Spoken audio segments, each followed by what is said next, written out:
First tonight, a rising football star whose future in the game was wrecked by the trauma of alleged abuse at two London clubs tells us his story.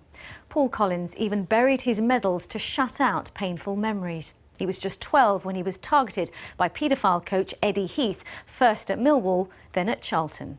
He kept it a secret from his family all these years, but now, as other players have come forward, he says he feels he can finally speak out, as Laura Moss reports. Playing football was Paul Collins' dream.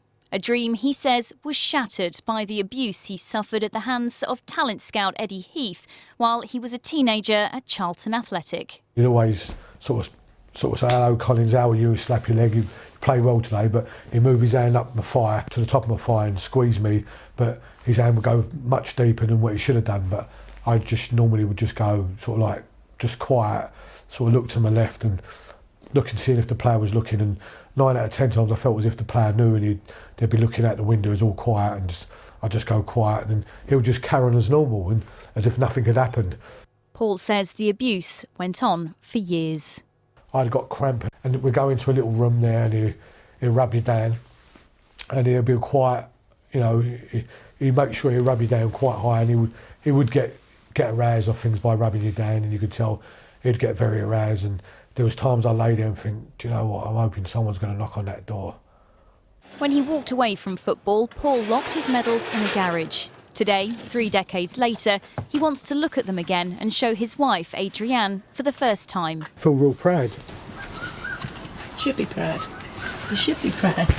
You know, one part of me says, like, it's such a long time, it's just, I know this moment will come eventually, but I feel hurt, I feel very hurt. There's a lot of effort went into this. It feels good to see him again.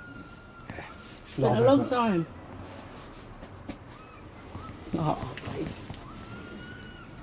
Since last month, when other former players came forward saying how they were abused when they were children, the NSPCC has received more than 1,700 calls.